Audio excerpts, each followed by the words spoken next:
La plante est quelque chose aussi qui est abordé de manière très scientifique, puisque ça procède de dispositifs qui ont été étudiés notamment par des grands laboratoires comme le LID, qui est de l'Université de Paris à côté de l'École d'architecture de Paris, la Val-de-Seine, avec lequel on travaille et qui a fait tout un travail justement sur les flux électriques à l'intérieur de la plante et sur lesquels les artistes comme Cénocosme ont pu s'appuyer pour produire de l'art. L'œuvre de Cénocosme nous intéresse aussi parce qu'elle fait écho, elle fait partie des œuvres de la même famille d'œuvres de l'exposition que le travail d'Olga Kisleva. C'est-à-dire que ce sont des œuvres qui nous parlent du rapport entre le vivant et l'information. Avec Olga Kisleva, on est plutôt sur le côté stockage de l'information, enregistrement. Ici, on est sur une œuvre qui nous parle de l'interactivité, de la capacité du vivant à capter de l'information, à la traiter, à la restituer et bien sûr à échanger de l'information avec son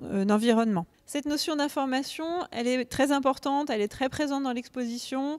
Elle renvoie bien sûr à la cybernétique. La notion d'information en lien avec le vivant est quelque chose qui est central depuis les travaux des cybernéticiens. Cette notion d'information, elle nous intéresse aussi dans sa relation au vivant parce que dans l'écosystème, l'échange d'informations est quelque chose qui se fait de manière permanente, de manière continue et de manière fluide et, j'allais dire, transparente.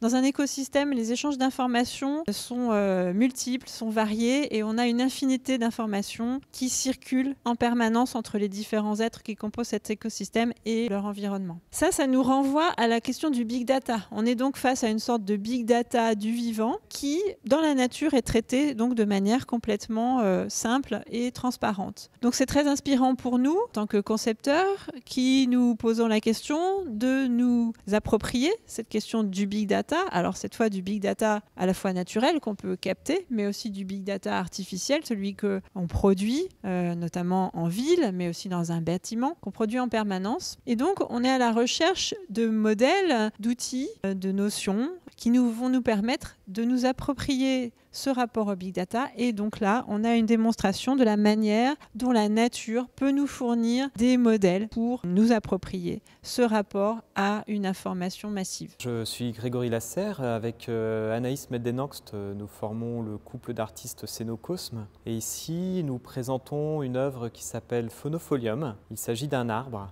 d'un petit arbuste en fait, un véritable arbuste. Et cet arbuste, il a ici la particularité de produire des sons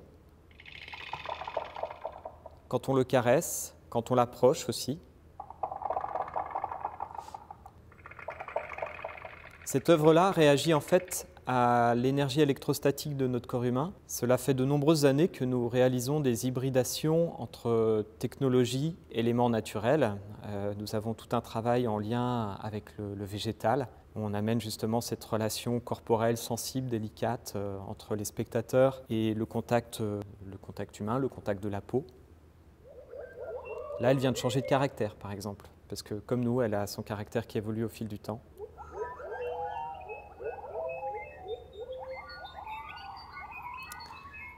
Donc cette œuvre-là, en fait, va se révéler de manière différente en fonction de la qualité du toucher des spectateurs avec l'œuvre. Pour créer ces œuvres, nous détournons des technologies. Nous exposons principalement dans des lieux d'art numérique et dans des lieux d'art contemporain. Il y a tout un processus de travail de perception, utiliser la technologie pour essayer de percevoir ce qui émane du corps, percevoir la chaleur, percevoir l'énergie électrostatique. Ce sont des éléments récurrents dans notre travail. La plante a une faculté incroyable, c'est qu'elle peut se régénérer.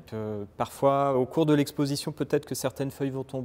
Peut-être que certains spectateurs vont vouloir arracher des feuilles pour vérifier qu'il s'agit bien d'une vraie plante. Mais cette plante va continuer à vivre, elle va continuer à grandir pendant le temps d'exposition.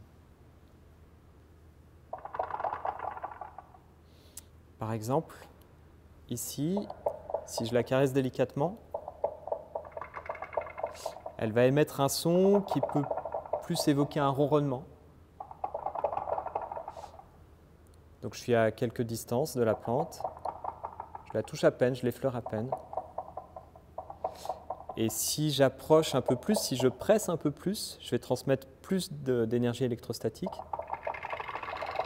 Et le son va monter dans les aigus et il va devenir plus rapide. Chaque partie de la plante réagit. Les plus petites feuilles ou juste la tige.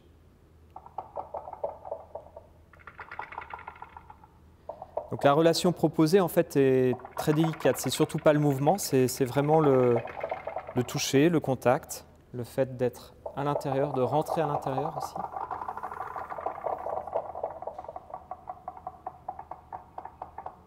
Certains sons restent un peu plus longtemps.